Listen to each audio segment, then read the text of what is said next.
Hello everyone, कैसे हो आप सभी। उम्मीद करते हैं आप सब ठीक होंगे। मैं भी बिल्कुल ठीक हूँ, अल्हम्दुलिल्लाह। तो स्वागत है आपका मेरे एक और नई और इंटरेस्टिंग सी वीडियो में। आज की वीडियो बहुत ही अच्छी होने वाली है। तो प्लीज़ मेरी वीडियो में बने रहिएगा, ठीक है। तो आज मैं गई थी हॉस्पिटल। किस काम से गई थी वो मैं आपको आगे ब्लॉग में बताऊंगी, तो आप कंटिन्यू कीजिएगा। और ये बताओ कि ये फ्रूट कौन सा है, आपके यहाँ इस फ्रूट को क्या कहते हैं। क्या आपके आसपास भी ये वाला फ्रूट मिलता है? अगर मिलता है तो बताना कि ये फ्रूट कैसा है और इसका नाम क्या है। देखते हैं कौन कौन इस फ्रूट को पहले खा चुका है, या फिर किसको इसके बारे में पता है या नहीं पता है। तो प्लीज़ एक बार कमेंट में मुझे ज़रूर बताना इस फ्रूट का क्या नाम है। तो फिर कंटिन्यू कीजिए, क्योंकि मुझे रास्ते में मिला था ये फ्रूट जहाँ हम जा रहे थे हॉस्पिटल। देखिए ये अंदर से ना इस तरीके से निकलता है। तो आप मुझे बताना कि आपके यहाँ आसपास ये वाला फ्रूट मिलता है।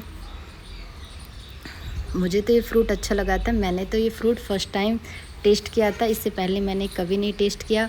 उसके बाद थोड़ी सी लग रही थी गर्मी, तो हमने पिया सोडा वाटर। ये भैया देखो इस तरीके से बना रहे थे।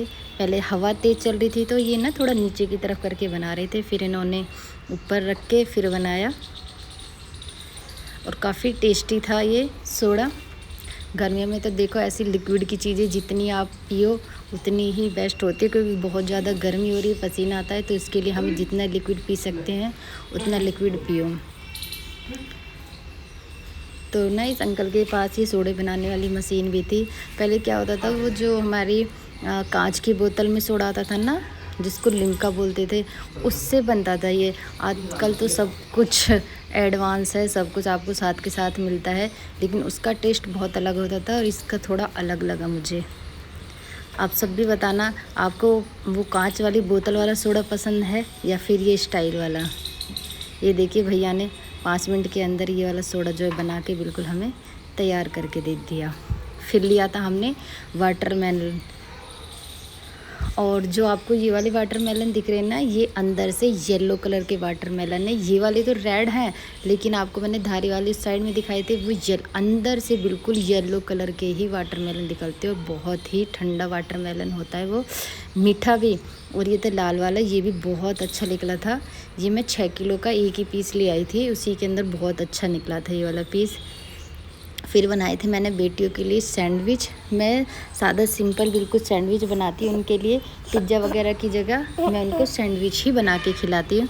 तो आप देखिए मैं बिल्कुल सिंपल और घर के इंग्रेडिएंट से ही मैं ये सैंडविच बनाती हूँ। मैं बाहर की कोई मेयोनेज़, चीज़, स्लाइस वगैरह, क्योंकि बच्चे के पेट के लिए अनहेल्दी होता है ना, इसलिए मैं बेसिक चीज़ें ही डालती हूँ और बहुत अच्छा बनता है। बहुत आलू को मैश कर लो, इसमें अनियन चॉप करके, ग्रीन चिल्ली, और ये वाइट नमक है, ये कसूरी मेथी है।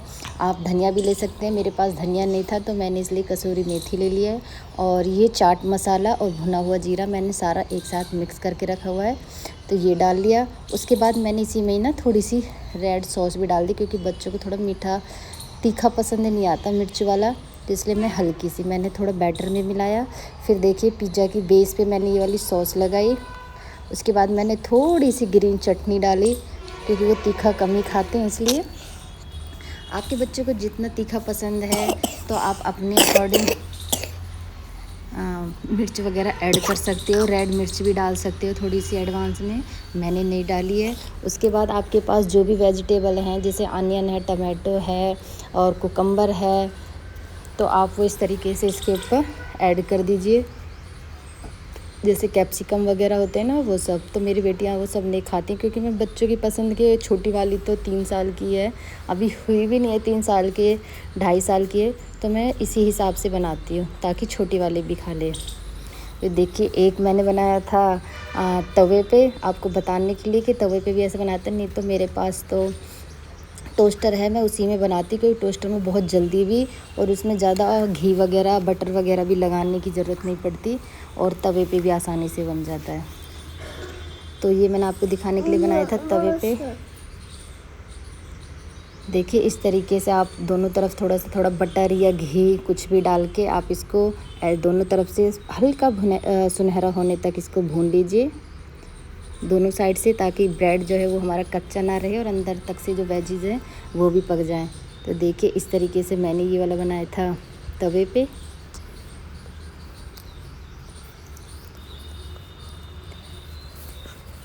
आप भी इंजॉय कीजिए और अपने बच्चों को ना ऐसी हेल्दी चीज़ें, घर पे बनी हुई चीज़ें भी खिलानी चाहिए। हमें मार्केट की चीज़ें ही उनको कि भाई लो पैसे और ले आओ बाज़ार से, थोड़ा सा अपने बच्चों के लिए खुद भी बना लेना चाहिए।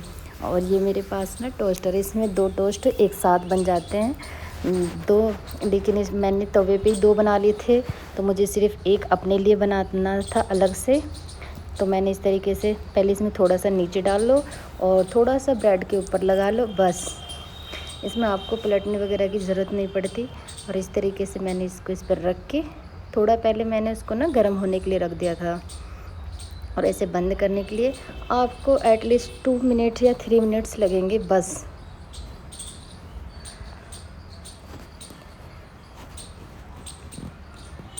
ये मेरा टोस्टर वाला ब्रेड है, ये मेरा तवा वाला टोस्ट कह लो, सैंडविच कह लो, मैं तो इससे सैंडविच ही कहती हूँ। मेरे बच्चे देखो, ये देखो माशाल्लाह, ये देखो मेरी बेटी कितना शर्माती है। हमारे घर में सभी शर्माते हैं कैमरे के सामने आने से।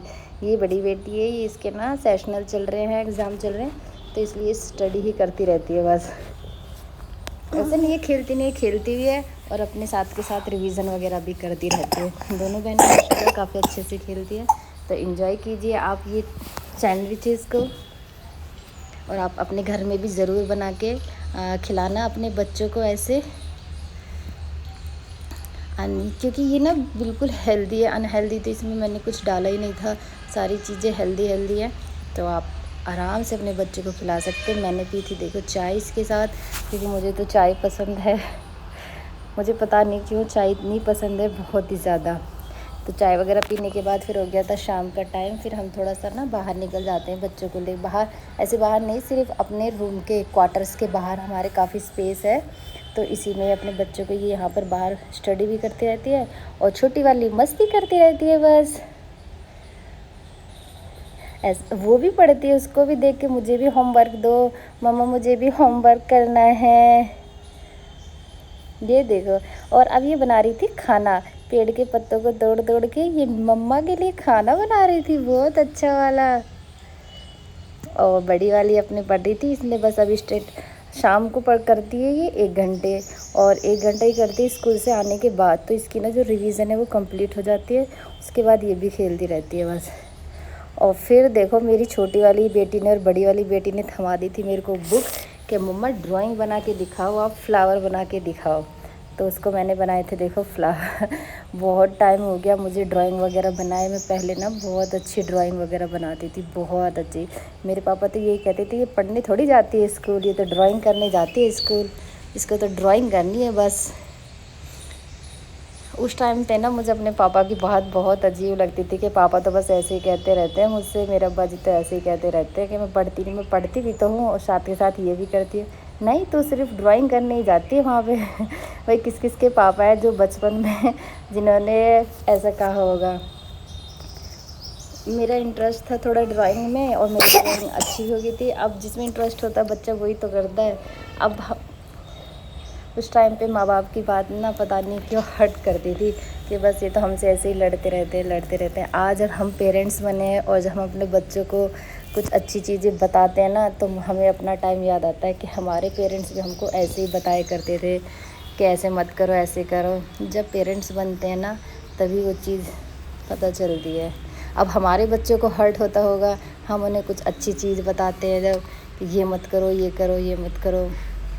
तो ऐसे ही है बस, उस टाइम पे हमें हर्ट होता था, अब हमारे बच्चों को।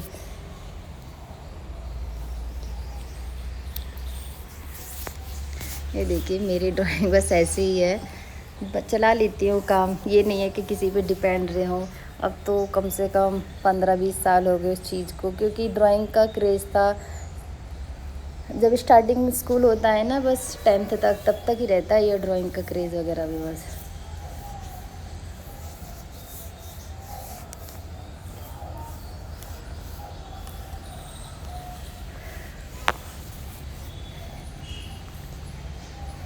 और ये मैंने ना कोई एडिट वगैरह करके नहीं है, मैं डायरेक्ट इतनी स्पीड में बना लेती हूँ ये सब चीज़ें, कुछ भी बना लो। ज़्यादातर तो फ्लावर वगैरह, और इसी ड्राइंग की वजह से मुझे मेहंदी लगानी आती है। मेहंदी में भी मैं बिल्कुल मेहंदी के भी डिज़ाइन अच्छी लगा लेती हूँ। मतलब ये नहीं कि मैं बाहर जाके चार्ज पे कर रही हूँ या कुछ और फिर ये देखिए मैंने बनाया था बेसन की खंडली। हमारे यहाँ ना मेवात में ये बहुत मशहूर डिश है, बहुत ही ज़्यादा। गर्मियों में तो ना हर 15 दिन में, 20 दिन में, मतलब गर्मियों में हर घर में ये 2-4 बार तो बनी जाती होगी। और तासीर में भी ये ना बहुत ठंडी होती है और बहुत अच्छी भी लगती है। ऐसे लगती है जैसे ना बर्फ़ी की, बेसन की बर्फ़ी, इस तरीके से। कुछ नहीं, आपको सिंपल पानी लेना, उसमें बेसन ऐड करना और मिर्च, हल्दी और नमक, बस। और थोड़ा सा आप जीरा भुना हुआ ले सकते हो, और बस इसको मिक्स करके और आप ऐसे सीधे इसको गैस के नीचे, चूल्हे के नीचे रख दो। मैं तो देखिए सारा खाना जो है चूल्हे पे ही बनाती हूँ। और ये मेवात की बहुत मशहूर डिश है, बहुत ही ज़्यादा, बेसन की खंडली। तो आप सब बताना क्या आपके यहाँ, हो सकता है आपके यहाँ इसको कुछ और कहते हो।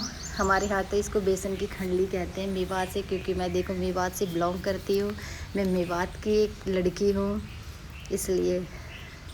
अब चाहे हम रहें कहीं भी, लेकिन देखो नाम तो अपने ही उससे जाना जाएगा ना कि मैं कहाँ की हूँ। तो मैं बहुत गर्व से कहती हूँ कि मैं मेवात की एक बेटी हूँ। ये देखिए ये मैंने इस तरीके से बनाई थी और ये काफ़ी अच्छी भी बनी थी और टेस्टी बनी थी, बहुत अच्छी लगती है। मेरे हस्बैंड की तो ना ये फेवरेट है।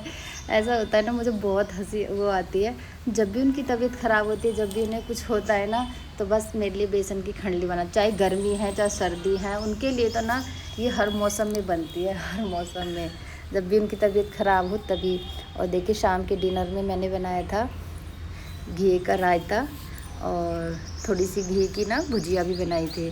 और ये हो गया था देखो नेक्स्ट डे फिर वही रूटीन, बस किचन सारी फैल जाती है बच्चों का नाश्ता वगैरह बनाने में, ब्रेकफास्ट करने में, हस्बैंड के जाने में। इस तरीके से किचन सुबह में फैल जाती है पूरी। और ये मैंने बना दिया था बेटी के लिए उसके लिए टिफ़िन।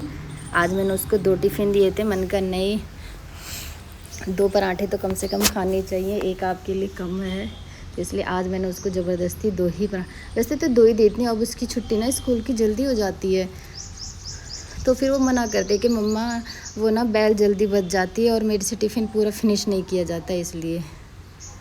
और ये देखो क्या लग गया टिफ़िन में, कोई नहीं, होता रहता है ऐसे तो ये ब्रेकफास्ट वगैरह बनाने के बाद फिर बेटी स्कूल चली गई।